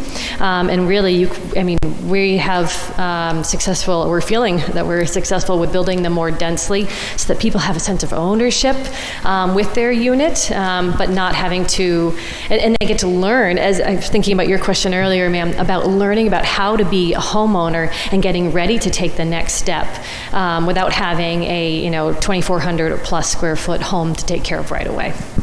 When I was at a few years ago, I was at the home show. I'm sorry. When I was at the home show a few years ago in Manchester, I noticed they were quite the attraction. People standing in line to see the different sizes of tiny homes and wanted to invest in them. So I wanted to ask, find out more information about. Like I said, they were quite the attraction at their home show. Yeah. I'll just add to what Maggie just said on that. We polled our 18 to 25-year-olds when we designed them because we wanted to know what they wanted.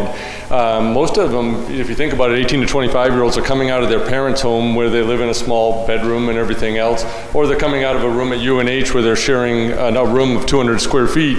So most of the people moving into tiny homes actually have to go shopping to buy furniture. They're not downsizing, they're upsizing. And for many of these individuals, and back to your question originally, we need to make affordable housing attractive so 18 to 25-year-olds don't look at it as a shoebox that they're stuffed into, but a community that they want to belong in. And that's why we turned to tiny homes, because we kind of thought it fit better in with the community in Dover based on where we were putting them. But we want them to have something that they're looking forward to living in. We get a question often why we're not selling them. We're not selling them because down in Massachusetts, tiny homes are selling for over $600,000 right now. So we're not selling them because we want to keep them affordable for our staff. Part of our agreement with Dover was to keep them all under HUD. So we have 44 tiny homes going in under HUD. So that was part of our agreement. That's excellent. Did you guys want to try to fill that about the rollers, about the wheels on tiny homes? I guess to me that's not really indistinguishable or distinguishable from mobile homes as we know them today. Mobile homes are designed to be movable, so I guess that would be the same concept. I like the idea of the appreciating asset that the Randolphs are doing. So I don't know anything about building a tiny home on wheels. Other than that, it seems to me it's just like what already exists in the mobile home community. So in Dover, we don't distinguish a tiny home from anything else. We are consciously looking from a housing type standpoint at single family, 2-family, 3 to 4, 5 or more, or manufactured home. Making sure I'm using the right fingers here. So a tiny home, in that regard, we would consider a single family. Now, the question about on wheels, we actually changed our accessory dwelling unit requirements to allow, we used to allow detached structures to be the second floor above. Clearly that doesn't necessarily work with tiny homes, which I gotta say, I don't like that term. It's truly a marketing term in my mind. We call what the Randolphs are doing as cottages. That's how we build it there, which I think people can relate to cottages in New England. From the standpoint for the accessory dwelling units, we said it could be on the first floor. It was for a variety of reasons. One was aging in place, that we had a bunch of folks that were doing these accessory dwelling units as what you might call in-law apartments. And shock of all shocks, sometimes the in-law in their 80s does not want to go upstairs to the second floor of the garage, and it would be easier on the first floor because we want to have diversity of housing for all ages.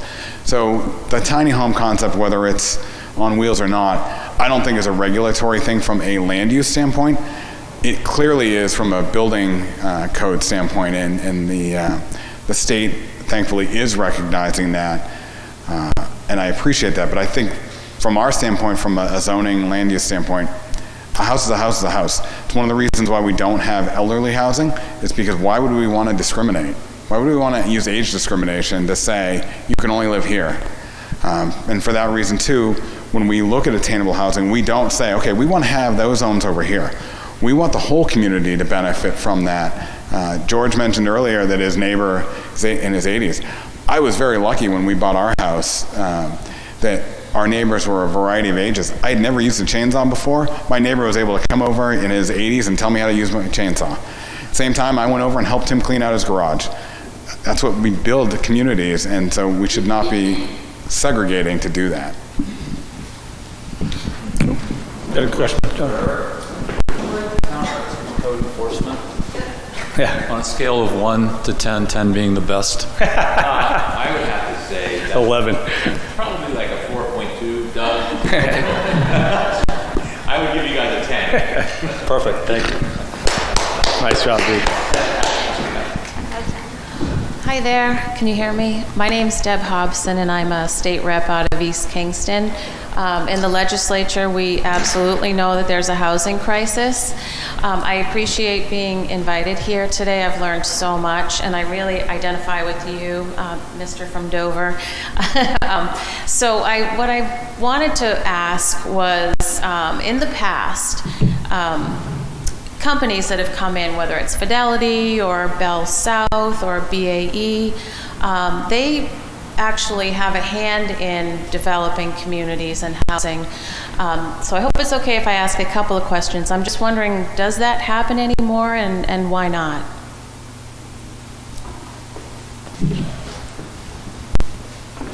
I have an example of, we're renovating a mill in Claremont, New Hampshire into 83 apartments, many of which are the tiny home equivalent of apartments, studios in the 400 square foot range.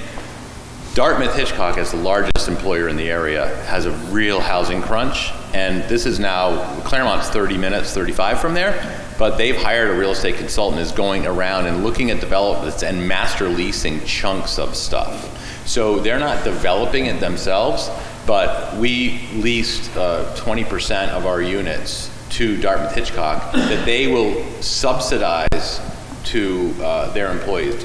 They can't get, say, a cleaning orderly person cannot afford a place around there, so they might be able to afford X per month, the apartment's Y, and Dartmouth Hitchcock's going to cover that difference. So it's a little bit of a twist on your question. They're not developing it, but they're getting involved in helping solve the problem. Same thing's happening in Exeter. We have 224 units going in, and Cobham, Osram, Sig Sauer, and the hospital all want to see if they can get a chunk up front. I was just going to say, we have seen it in a number of other communities that the businesses are leading. I will say, I don't think that's the solution. I think that is because we have failed to build enough housing to this point. and businesses are saying, I cannot find a worker. We have to build housing for them, and I don't think as advocates and as community leaders that is something we should necessarily rely on as part of the solution. I actually think, all things being equal, I would rather my employer not, be in charge of my housing as well. But I think that's kind of where it's coming from. It's a place of need is where we're at right now. Okay, and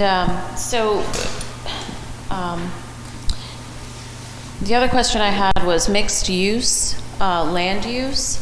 I was just wondering if you changed the zoning from commercial to residential, or maybe reduce those barriers. Do you worry about environmental impact from potential commercial use and having right next to residential? So typically, I would say that commercial has less environmental impact than residential does. Particularly when you look at operation and maintenance plans, if you have a commercial outfit, they're probably going to know when to mow the lawn, how to fertilize the lawn, how to snow removal, things like that, in a much more coordinated and systematic, probably looking at the bottom line first aspect. So we have found that it's a positive. To your point, where we have allowed residential in commercial districts, it has to be part of a mixed use because we want to have that residential and commercial component. And we look at it as environmental in the sense of not having sprawl and not creating ineffective or inefficient infrastructure or utilities, et cetera. Okay. And lastly, and I think this is probably one of the biggest issues that we deal with as legislators, when you've got federal money coming in, and all of a sudden it's available to local towns or cities, there is that local control issue. And so one of the things that I think would be really helpful for me and our communities is being able to see a city like Dover on a tour of some sort to look at the different ways that we can use that money in a way that fits in the community. And I'm from Melrose, Massachusetts, and we're a Victorian home kind of place. And they had a 5-story building put up in the middle of town, and I can't tell you, you can see it from miles away. I think that's what people worry about when they think about that kind of money coming in, so it's just a suggestion. Give me a holler, I'm happy to talk. But I'll also say, and this is a personal dig, we have no high-rises in this state outside of maybe the center of New Hampshire, and I think there's one tall dorm at UNH. We think we have these tall buildings. 5 stories is not a tall building. That is barely mid-height. And I hear this all the time. At one point, downtown Dover, I was able to somehow eke through that we had no height restriction. And then listening to the public, we changed that, and I think there's now a 5-story.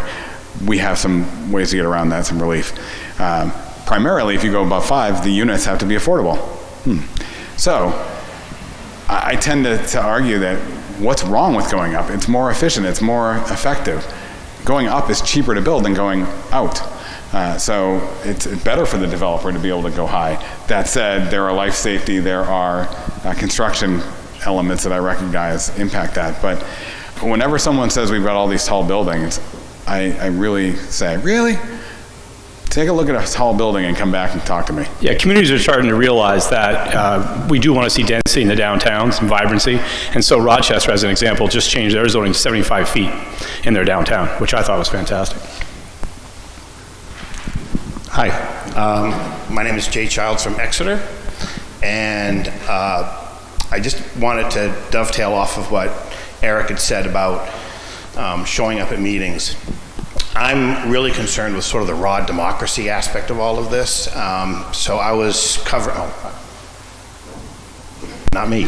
I was covering a project, a potential project in a town that I won't name, and it was just a conditional use, towards a conditional use permit. And what I was told was you had the 2 people on the planning board who were against it, automatically, the 2 people who were for it, and there were 3 in the middle who they believed had been brought around thinking that this was at least a good idea to look forward, to look further into this. And when they presented the project, one of the planning board members said very innocuously, you have some units in this project for sale. I know that in our town, we desperately need rentals. Would you consider having some of those units be available for rental? And the not insignificant crowd that was there lustily booed the idea of having rentals in their town. And through watching 12 people come up and speak vehemently against this project, finger pointing the whole thing, I could literally see those 3 planning board people just melt. And they basically voted against it because they wanted to get to their cars.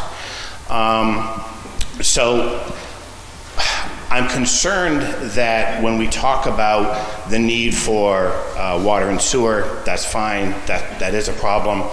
But when we did a screening in the music hall, Portsmouth is doing some things, Dover's doing things, Exeter's doing things. But the real cry, especially from the people I spoke to at that group, was the supporting communities, the other communities around that basically say, well, Dover's doing plenty, so we don't need to do anything. And if they have this idea that, well, we don't have water and sewer, sorry, would love to, but can't do it. How do we break through the sort of the block of some of these slightly more rural, suburban, smaller towns who just do not want it?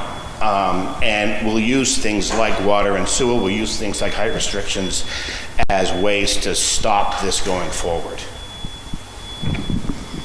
So I would say I think part of that answer is the making it personal and looking at the town makeup, looking at the town conversation. I went to a supporting town to Dover, as you worded, and participated in a charrette that Plan New Hampshire did. And part of the conversation really became, where do you want your kids to live? Or when you need to sell your house, don't you want to have as much opportunity to sell it as possible? And really making that personal connection. But aren't most people go to charrettes because you've already have? It could be. Some of the charrettes I've gone to, there was a single person who was skeptical and maybe not for this, but willing to be informed. And that could be. We all come in with our personal bias. I think that the one that I attended, it was the other way. It was we don't want housing. It was a conversation of, if more people move into our community, we will lose control of that community because we've been here first and we deserve more. Newington. And what's interesting to me, Representative spoke earlier about some bills in the House. There was a bill that said no lot larger than 10,000 square feet if you had water and sewer. To me, if I'm a community that doesn't have water and sewer, I would have voted yes on that all day long and said, yeah, you can go to Dover. They're going to have smaller lot sizes. They can accommodate you. I'm going to stay away. I think you're right. I think communities will use those tactics. I don't think that that's right, but I think that is a conversation that we need to continue to have, making it personal, reminding people that there are consequences to actions and there's also consequences to inaction. And if we want to continue to be graying, and if we want to continue to be silvering, or whatever term you want to use, and we want to continue to create a market that I can't sell my house in because there's no one that can come here and take and buy my house for my inflated rate that I want to sell it for, then that's a consequence, and that's fine. I would say, supporting community, do that. I'd rather have you in Dover, and I'd rather continue to be vibrant and opening and welcome. The other thing I would add is UNH does a quarterly poll every quarter throughout the year. They asked Granite Staters, what was the #1 issue facing you and your family? Housing was the #2 issue behind jobs and the economy, and obviously those two are very well linked, that people cited as their top issue in New Hampshire. So I totally agree that sometimes the planning board's the loudest people, or zoning boards, or any board, whatever it is, the loudest people, tend to get their way. I think it's really important to know that the people of New Hampshire are behind pro-housing decisions, that they acknowledge this, they know this is a problem, and we have the data to show that they want our leaders and everybody to do something about it, and figuring out how we balance that with making sure that you're listening to people that you're respective, but people want this, and the data is there. And go to these meetings. And go to the meetings, yeah. All right, and I just want to make a point. I have at least 3 questions on this side, so if people could just try to make their questions and answers brief so we can fit everybody in, that would be great.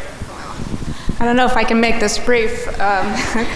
I'm Julie Gilman. I'm a select woman here in town for 16 years now, so I've seen a lot of growth and a lot of change in our zoning to help us move along. I'm also a state representative, and I sit on the Municipal and County Government Committee, where all of these things we're talking about are the bills that pass through, except for this year, when some bills should have come to my committee but didn't. They went to Commerce or somewhere where money is made. I think, we had some fabulous legislation come through that all got tanked. The bills that had the word housing in them or the word energy just failed right out and never came out. So what I would do, I'm in no particular order. I've heard great things today that I can bring to the committee. But one of the things that I have observed is that one side of the table is people that represent our selectmen or planning board members or have a history in land use and are from cities or innovative towns like Exeter. The other side of the table are from small northern towns who, like was said, we don't want that in our town. So we make legislation that's enabling so that Exeter and Dover and wherever, Lebanon, can take advantage of that, whereas the smaller towns, don't have to. So I would just urge you to, if you know somebody that you think is smart on the land use issue, urge them to run for state rep. I would love to talk to you guys about legislation that you think would help us beyond these communities that have been doing their job with their research and innovation. So I think I'll let it go there so somebody else can speak, but I thank you for your input. It's really important. Thank you, Julie.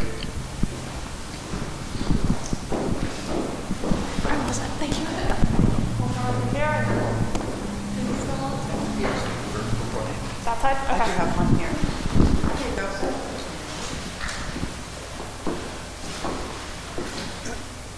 I think I walked into the wrong meeting. I'm from Hampstead. That's the 3-hour area. Hampstead has no water, no sewage.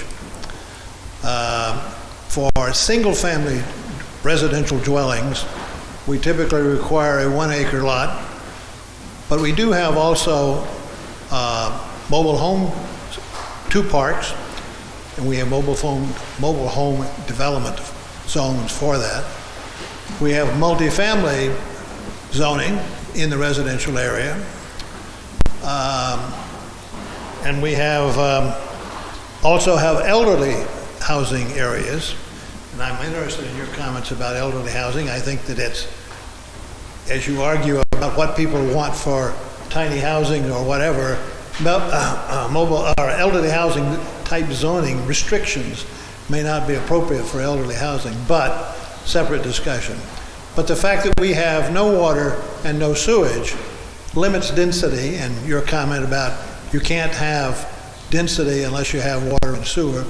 But we just have had a series of meetings on our master plan. And the people, we first started off with a survey of people who live there. They consider it a country type living. They love it. They don't want it to change. And so we are not seeing the push for more density. We do have, because the state required it,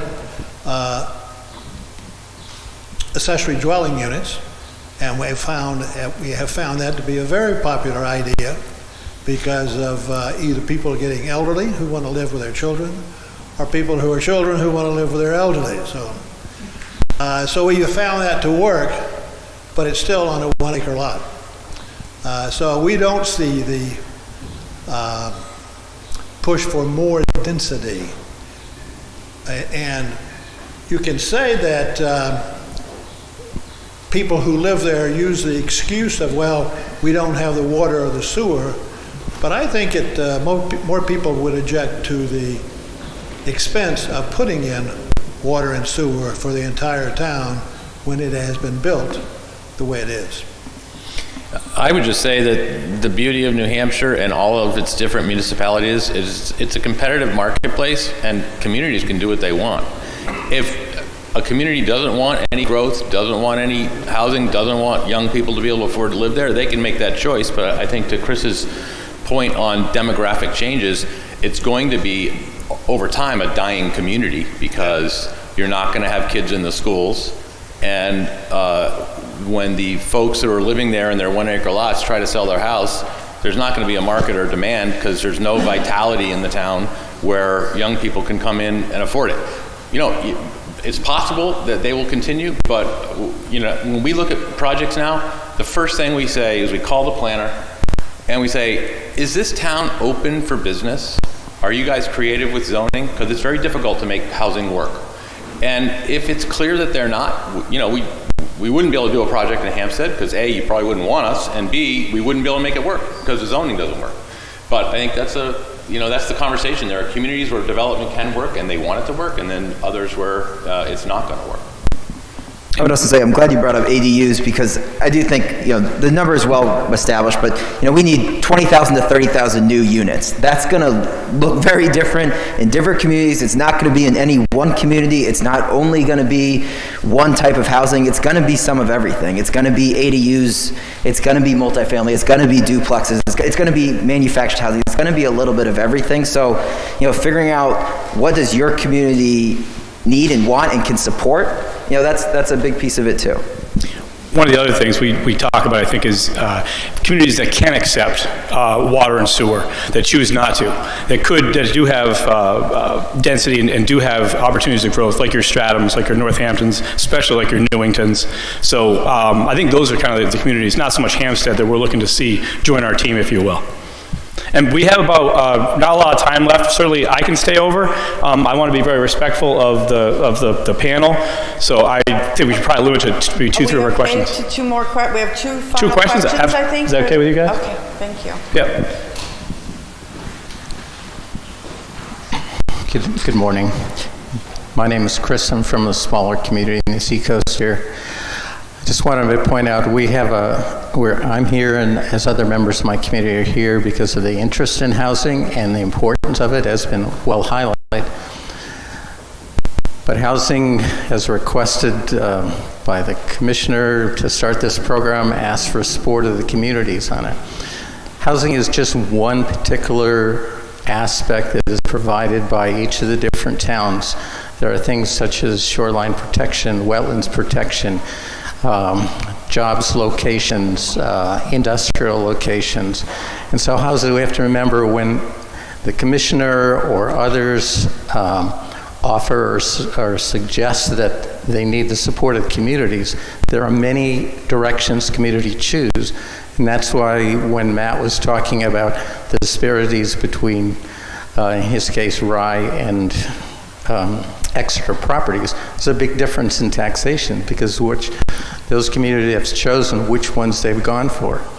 I happen to be in a community that has a tremendous amount of contribution for transportation, has tremendous part of which they get no benefits from other than the local use of that particular things. And yet we protect a lot of different areas. We have a limited housing supply. We have areas we designated for it, but it's very difficult with the cost of land at all. I was very interested in Chris's proposal that identified a target density bonus charge you could do, 13,000. And I'd just like to, I suspect that is a one-time charge, and yet the services required for increased density go on for decades, because that allows the infrastructure and other things that are required. And yet, I fully suspect, being a politician, Chris, is that money is turned around and say if you had 10 units that were purchased on there, those 10 units will give you $130,000. That is immediately spent within a year, and no money is put away for the 10, 20 years of infrastructure that's going to be needed to support that. So if that's not true, you can correct me. If it's a $13,000 per year charge, then I think you've done your homework and you're looking out for your community. But if not, I think you're just building infrastructure that may be unaffordable and putting off the problems toward a later date. Thank you. So the 13402 is a one-time fee. That money goes into the conservation fund and allows the Conservation Commission to purchase and protect land throughout the community. We have about a quarter of the land mass in Dover is under conservation easement. We also, in addition to that fee, and that is an optional fee, if you don't want to buy the density, you don't have to. But no matter what density you have, there is a approximately $9,000 impact fee that goes towards capital investment, that goes into a capital reserve, and we utilize it as part of our capital improvements program. And then the general ongoing costs, the plowing the roads, the paying staff salary, et cetera, et cetera, et cetera, that is all as part of the general fund tax base. So the mill rate accomplishes that. But to your point, from an infrastructure standpoint, we do put that fund, the impact fee collecting, which I always tell people, think hard twice, 5 times before you adopt impact fees. The amount of bureaucratic reporting, et cetera, et cetera, et cetera, to protect the tax dollar, or the taxpayer, by the way, is pretty involved. Hello. I'm Charles Melvin Sr. from Newton. I'm a state representative, and I'm also a selectman in Newton, and I'm also a real estate broker. So my question is, if we get enough affordable housing in, say, Rockingham County, right, what is going to keep these people in Rockingham County and working when they can go over the line and make double the money?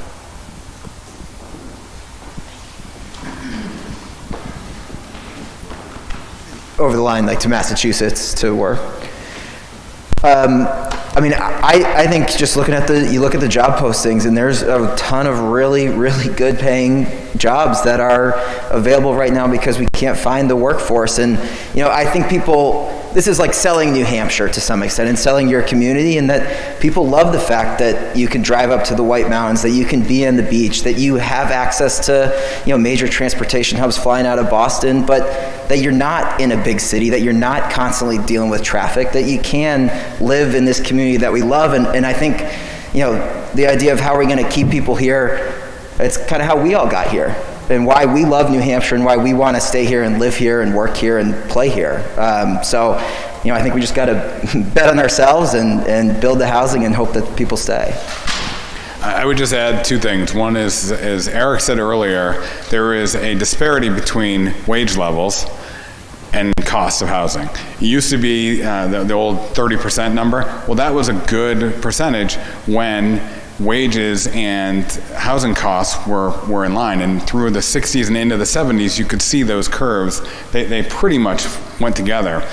Mid to late 70s, you see that change, and you see, it's particularly from the 80s on, wages have not nearly kept track with housing costs. So we need to address that, and that is a much separate conversation.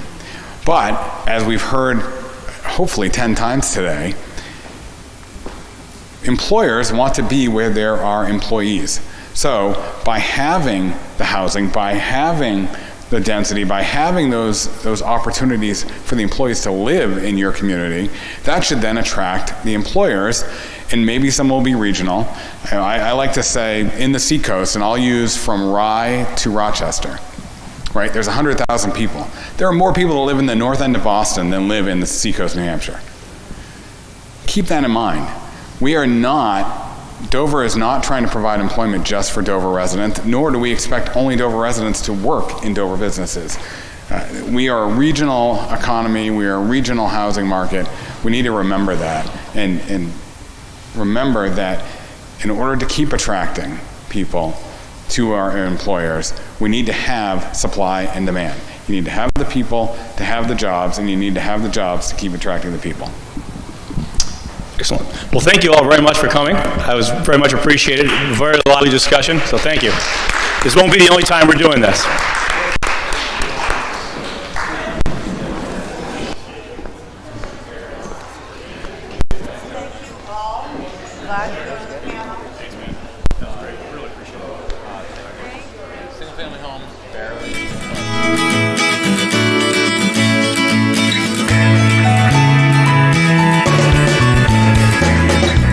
Thank you for tuning in to Exeter TV. Exeter TV is the town's public and government access channels, available on Comcast channels 98 and 22. Channel 98 is your channel. If you have an idea for a program, want to host your own talk show, or submit a film, we're here to get your content on television.